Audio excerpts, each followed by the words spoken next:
भारत के महान मुसलमान योद्धा कौन से हैं जिनका नाम सुनते ही दुश्मनों के पसीने छूट जाया करते थे। इन मुसलमान योद्धाओं के रहते विदेशी ताकतें कभी भारत की ओर आंख उठाकर देखने की हिम्मत नहीं किया करती थी। इन योद्धाओं के शासनकाल में भारत दुनिया का सबसे ताकतवर देश के रूप में पहचाना जाता था। अफगान से लेकर दक्कन तक इन शासकों ने भारतीय साम्राज्य का विस्तार किया। आज की इस वीडियो में हम भारत के 5 सबसे महान मुस्लिम योद्धाओं के बारे में ही आपको बताने वाले हैं। बस आप बने रहिए वीडियो के अंत तक हमारे साथ। नंबर 1, अलाउद्दीन खिलजी। भारत के 5 सबसे महान मुसलमान योद्धाओं की सूची में सबसे पहला नाम अलाउद्दीन खिलजी का आता है। सन 1296 में अपने चाचा और ससुर जलालुद्दीन खिलजी की हत्या करने के बाद वो खिलजी वंश का दूसरा राजा बना था। अलाउद्दीन खिलजी का नाम सुनकर मंगोल भी खौफ खाया करते थे और सन 1296 में जब मंगोलों ने भारत पर आक्रमण करने की कोशिश की तो खिलजी ने उन्हें जमकर धूल चटाई। अलाउद्दीन के रहते हुए कोई भी विदेशी आक्रमणकारी भारत की तरफ आंख उठाकर देखने की हिम्मत नहीं कर पाता था। वो पहला मुस्लिम शासक था जिसने अपने राज्य का विस्तार संपूर्ण किया था। उत्तर से लेकर दक्षिण तक के हिस्से के उसके अपने साम्राज्य में उसने शामिल कर लिया था। गुजरात,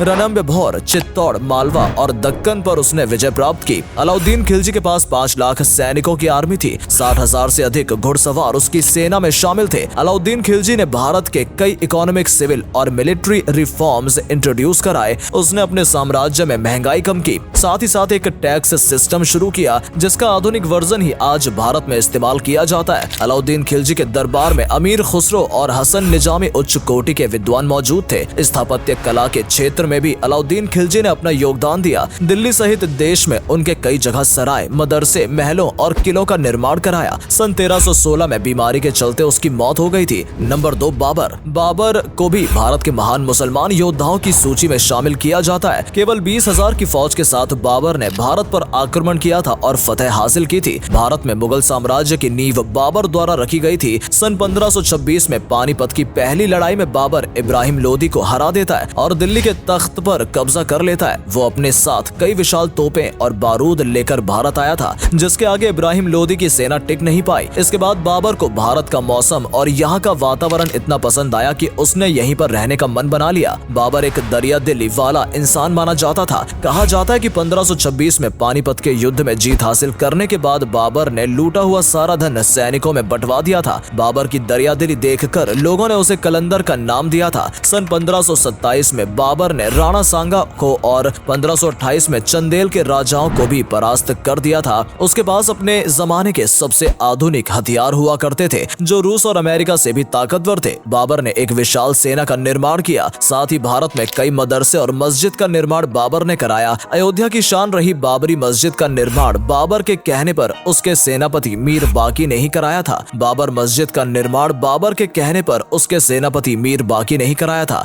बाबर के कारण ही अगले करीब 325 सालों तक मुगलों ने भारत पर राज किया और भारत को विकास की ओर अग्रसर किया। नंबर 3, शेर शाह सूरी। शेर शाह सूरी भी एक महान योद्धा था। भारत में मुगल सल्तनत की स्थापना होने के बाद उसने बाबर के सेनापति के रूप में अपनी सेवाएं प्रदान की थी। वो एक महान रणनीतिकार था और साथ ही एक कुशल सेनापति होने के बाद उसने खुद को एक कुशल शासक के रूप में जनता के सामने पेश किया। शेर शाह सूरी की ताकत का अंदाजा आप इसी बात से लगा सकते हैं कि उसने अपने शौर्य और पराक्रम के दम पर कुछ सालों के लिए मुगलों को भारत से खदेड़ दिया था। उसने चौसा और कन्नौज के युद्धों में हुमायूं को हराया। सन 1540 में उसने भारत में सूरी वंश की स्थापना की थी। अपने शासनकाल में उसने कई नए नगरों और सैन्य प्रशासन की स्थापना की। बेहतर शासन व्यवस्था के लिए उसने केंद्रीय शासन को 5 विभागों में बांट दिया था। शेर शाह सूरी ने अपने गुप्तचर भारत के कोने कोने में तैनात कर रखे थे जिससे हर जगह की खबर उसे आसानी से मिल सके। भारत में सबसे पहले रुपये का इस्तेमाल शेर शाह सूरी ने शुरू किया था। उसने भारत में डाक व्यवस्था की शुरुआत कराई। साथ ही अफगानिस्तान में काबुल से लेकर बांग्लादेश के चटगांव तक